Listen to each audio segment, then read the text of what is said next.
નમસ્તે મિત્રો, જય માતાજી, બાપા સીતારામ, જય શ્રી કૃષ્ણ। દાળ પૂરી, ઊંધિયું પૂરી, બટાકા પૂરી, દૂધપાક પૂરી, શ્રીખંડ પૂરી, આ બધીમાં જેમ રસોઈયાની પૂરી સ્વાદિષ્ટ બનતી હોય તો એ રીતના આપણે પૂરી બનાવીએ છીએ। નમસ્તે મિત્રો, જય માતાજી, બાપા સીતારામ, જય શ્રી કૃષ્ણ। તો કેટર્સમાં રસોઈયાની આપણે લગ્ન પ્રસંગમાં બનતી પૂરી કેવી રીતે બને, મસ્ત બનતી હોય તે પૂરીની રેસીપી આપું છું। 500 ગ્રામ લોટની બનાવી તો આપણે 2 કપ લોટ લઈ લઈએ। 500 ગ્રામ અહીંયા મેં ઘઉંનો લોટ લીધો છે। 250 ગ્રામનો એક કપ છે। 50 ગ્રામનો કપ છે એટલી સૂજી લઈ લઈએ છે। 500 ગ્રામ લોટમાં 50 ગ્રામ અને 1 કિલો લોટ નહીં બાંધો તો 100 ગ્રામ સૂજી નાખવાની। સ્વાદ અનુસાર આપણે 5 ગ્રામ નમક નાખીએ છીએ। 500 ગ્રામ લોટ છે એટલે 5 ગ્રામ નમક નાખીએ છીએ। 2 ચમચ તેલ નાખી દઈએ મૂણ માટે। 10 ગ્રામ તેલ અને મિક્સ કરી દેવાનું।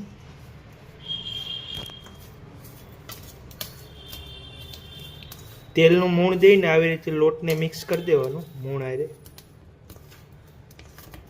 આ રસોઈયાની પૂરી બાંધવાની સ્ટીક છે। તમારે જો બટાકા પૂરીનો, દાળ પૂરીનો કોઈ ધંધો કરવો હોય તો આ રીતે પણ તમે લોટ બાંધજો, સરસ હાલશે। આપણે જે રોટલીનો લોટ બાંધીએ એટલું બાંધી દેવાનો। ટોટલ 500 ગ્રામ લોટમાં 1 ગ્લાસ પાણી એટલે 200-250 ગ્રામ પાણી આવશે। આપણે થોડું થોડું પાણી નાખતા જાય અને લોટ બાંધતા જાય। થોડું હજી પાણી નાખીએ, 50 ગ્રામ જેવું નાખીએ છીએ હજી।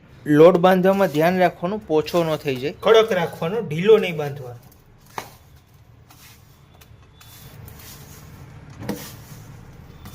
30 ગ્રામ જેવું પાણી નાખ્યું છે, હવે નહીં નાખવું પડે, હવે લોટ બંધાઈ જાય। 500 ગ્રામ લોટમાં ટોટલ 250 ગ્રામ જેવું લોટ બાંધવામાં પાણી નાખ્યું છે આપણે। 1 ચમચ તેલ નાખીએ છીએ।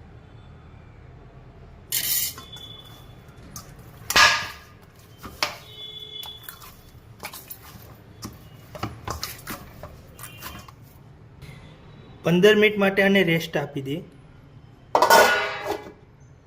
તો 20 મિનિટ થઈ ગઈ છે।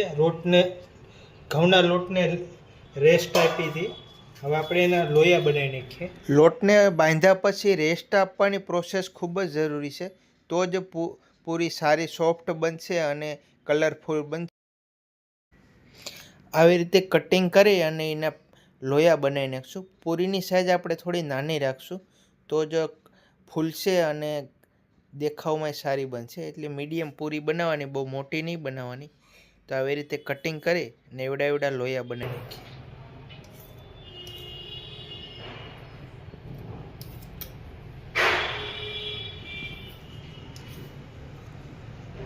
આ રીતે આપણે 500 ગ્રામના લોયા બનાવી નાખીએ છીએ। તમે ધંધા માટે પૂરી બનાવતા હોય તો આવી રીતે શાકે શાકે કટિંગ કરી અને લોયા બનાવી નાખવાના, એટલે ફટાફટ લોયા પણ બની જાય। પછી તમારે સ્પીડ આવી જાય અને આની ઉપર તેલ લગાડશું આપણે। હવે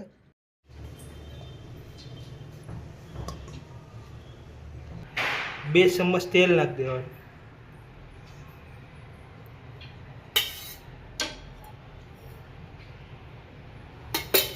બધા લોયાને તેલ વાળા કરી દેવાના, એટલે એકાબીજા હારે સોટે નહીં।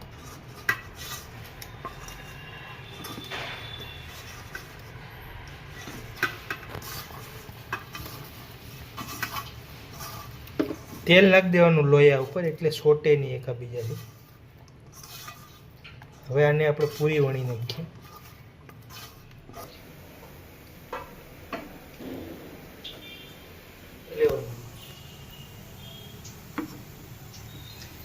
એટલી પતલી રાખવાની અને બહુ પતલી નહીં, મીડિયમ રાખવાની। આવી રીતે બધી પૂરી વણી નાખીએ છીએ। 7-8 માણસોને થાય એટલી પૂરી થાય એટલા 500 ગ્રામ લોટમાંથી। તો મિત્રો, તેલ આપણે મૂકી દીધું છે, તેલ ગરમ થઈ ગયું છે। હવે પૂરીને તળી નાખીએ।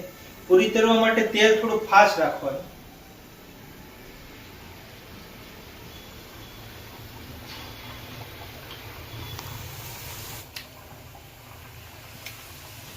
આવી રીતે એક એક પૂરવાની, જેટલું તેલ હોય એટલું 5-7 પૂરવાની અને પૂરી પૂર્યા પછી તરત ફેરવવાની નહીં, એક જ સાઈડ થોડીક તેલ માથે છાંટવાનું અને હલાવવાની। પૂરી ફૂલી જાય પછી નીચે એક સાઈડ પાકી જાય પછી જ ફેરવવાની, પહેલાં એક સાઈડ પકાવી દેવાની નીચેના પડ ભાગમાં. તો આપણે આવી રીતે એક સાઈડ પકાવી દઈએ છીએ અને પૂરી ફૂલવા માંડી ગઈ છે આપણી. જો આવી રીતે એક સાઈડ પાકી ગઈ છે, થોડો ગોલ્ડન કલર આવી ગયો છે, હવે આપણે ફેરવી દઈએ. તો આવી રીતે આપણે હવે બીજી સાઈડ પકાવી દેવાની અને 1-1.5 મિનિટ પકાવવાની, એક સાઈડ 1 મિનિટ. 3 મિનિટમાં તમારી બધી પૂરી પાકી જશે.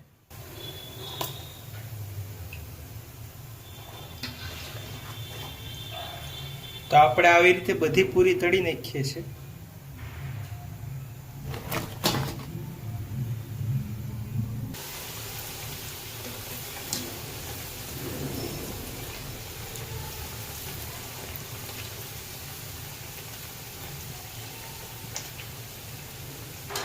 તો આવી રીતે તમે પૂરી બનાવજો. કોઈ ધંધાનું આયોજન હોય બટાકા પૂરી દાળ પૂરીનો તો પણ આ ટ્રાય કરજો અને ઘરે આવી રીતે ખાવાની બનાવજો, પણ તેલ થોડું ફાસ્ટ રાખજો તો જ પૂરી સરખી પાકશે અને ગોલ્ડન કલર આવશે. તેલ થોડુંક ફાસ્ટ રાખવાનું, હાવ ધીમા ગેસ નહીં કરવાનું. તો મિત્રો આપણે હજી આવા ગાંઠિયા ભજીયા શિયાળાને ઘણા સ્પેશિયલ શાક, તુવેર ઠોઠા, પછી હલ્દીનું શાક, એ સ્પેશિયલ આપણે આઈટમ લાવશું. અને જો આપણી ચેનલમાં પહેલી વાર તમે વિડીયો જોતા હોય તો ચેનલ સબસ્ક્રાઈબ કરી લેજો, આપણે સબસ્ક્રાઈબરની જરૂર છે. 500 ગ્રામ ઘઉંના લોટમાંથી એટલી પૂરી બની છે, આ 6-7 માણસોને થઈ જાય. તો આ પૂરીનો વિડીયો તમને કેવો લાગ્યો કોમેન્ટ કરજો, અને વિડીયો સારો લાગ્યો હોય તો વિડીયોને લાઇક કરજો, શેર કરજો. કાંઈ પ્રશ્ન હોય તો કહેજો, ચેનલમાં ન હોય તો સબસ્ક્રાઈબ કરી લેજો. મળીશું અગલા વિડીયોમાં. ત્યાં સુધી જય માતાજી, બાપા સીતારામ, જય શ્રી કૃષ્ણ.